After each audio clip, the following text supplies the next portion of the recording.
আমার সমস্ত ভিডিও দেখে আমার বড়মশাইয়ের দিন শেষে একটাই আমাকে কোশ্চেন করে, "তুমি যে রোজ, রোজ এত ৩ বেলা মাংস খাচ্ছ, তোমার প্রবলেম হয় না? তুমি কি করে এত মাংস খেতে পারো?" আমি তাকে উত্তর দিই, "আরে বড়মশাই, আমি তো মাংসই খাচ্ছি, আর তো বেশি কিছু খাচ্ছি না। মাছ তো খেতেই পারি না, ইচ্ছাও করে না। এর জন্য না হয় একটু বেশিই মাংস খাই। আর রোজ মাংস খাই এরকম না। কি হয়, সপ্তাহে ৩ থেকে ৪ দিন মাংস রান্না হয়। আর বাকি দিনগুলো আমি পুরোনো ভিডিওগুলোকে এডিট করে, করে পোস্ট করি। যার জন্য সবাই দেখে আমার বাড়িতে না হয় রোজই মাংস রান্না হচ্ছে, আর নয়তো রোজ ম্যাগি খাচ্ছি আমি। কিন্তু অ্যাকচুয়ালি না, ম্যাগি হয়তো আমি সপ্তাহে ১ দিন কি ২ সপ্তাহ কি ৩ সপ্তাহ পর ১ দিন খাচ্ছি। আর সেটাই পুরোনো ভিডিওগুলোকে আমি রিপিট করতে থাকছি। এতে কি হয়, আমার কনটেন্টও রোজকার নিত্য নতুন পোস্ট হতে যাচ্ছে। কিন্তু তার মানে এটা নয় যে আমি রোজ, রোজ চিকেন খাচ্ছি, মাটন খাচ্ছি বা রোজ, রোজ আমি ম্যাগি খাচ্ছি। এর জন্য বলছি যে আমার কমেন্টস বক্সেও এরকম প্রশ্ন আসে বা কমেন্ট বক্সে এরকম কমেন্টস পড়ে, বা আমার যদি একটু অসুস্থ হয়ে যায় সেটা পোস্ট করি যে আমি আজকে অসুস্থ, পেটে ব্যথা। তার মানে এটাই নয় যে আমি রোজকার একই খাবার খেয়ে যাচ্ছি যার জন্য আমার একই প্রবলেমগুলো হচ্ছে বা শারীরিক প্রবলেমগুলো হচ্ছে। আসলে শরীর থাকে অসুস্থ হওয়ার জন্যই। একটা সুস্থ শরীর সবসময় সুস্থ থাকতে পারে না। অসুস্থ হবেই। সে আমি বলে না, প্রত্যেকটা ব্যক্তিই। ওয়েদার চেঞ্জ হয়, তার মধ্যে গরম।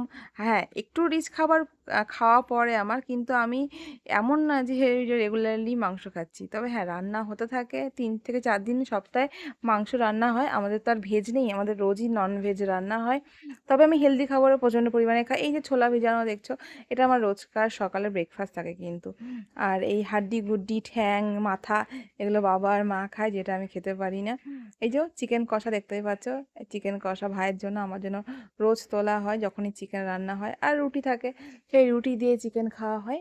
আর আর সবচেয়ে বড় কথা হচ্ছে, অবশ্যই আমি হেলথ কনসেন্ট, আমি হেলথের প্রতি খেয়াল রাখি আর খাই একদমই সামান্য। তবে মাছটা প্রচণ্ড আমি অ্যাভয়েড করে চলি। আমার মাছ খেতে সেরকম ভালো লাগে না। আমি মানে ছোটোবেলা থেকে মাছ প্রেফার করি না। ডিম বা মাংসটাকে প্রেফার করতাম। আর ম্যাগিটা আমার খুব ফেভারিট। ম্যাগি ছাড়া আমি কিছুই রান্না করতে পারতাম না। কিন্তু এখন আমি রান্না শিখেছি। অনেক কিছুই রান্না করতে পারি। ম্যাগিটা আমি বাদ দিতে পারবো না জীবন থেকে। আমি ম্যাগি খেয়ে যাবো। তবে এরকম না যে আমি রোজ খাচ্ছি বা রোজ ডায়েটে রাখছি। আমি ম্যাগিটা আমার শখ হলে আমি এবারে খাই। আর এইটা হচ্ছে আমার খুব শখের জিনিস। এই যে লাড্ডুটা আমি খেতে খুব ভালোবাসি। কিন্তু আমি লাড্ডু খেলাম বিগত ১ বছর বা ১.৫ বছর পরে। কারণ আমার মিষ্টি জাতীয় জিনিস খেতে ভালো লাগে না।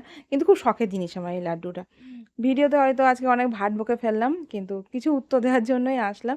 যে রোজ, রোজ চিকেন খাই না, রোজ, রোজ মাটন খাই না, রোজ, রোজ আমি ম্যাগি খাই না। বড়মশাই দেখে হয়তো ভিডিওটা বুঝতে পারবে আমি কি বলতে চেয়েছি। কারণ আমার বাড়িতে রান্না হয় এক, আমি পোস্ট করি আরেক ভিডিও। মানে পুরোনো ভিডিওকে টেনে টুনে আমি এডিট করে পোস্ট করি। তো আশা করি তোমরা বুঝতে পেরেছো আমি কি বলতে চেয়েছি। ভিডিও কনটেন্ট না থাকলে পরে পুরোনো ভিডিও টানতে হয় আমাদের। এটাই হচ্ছে আমাদের কনটেন্ট ক্রিয়েটারের পরিচয়।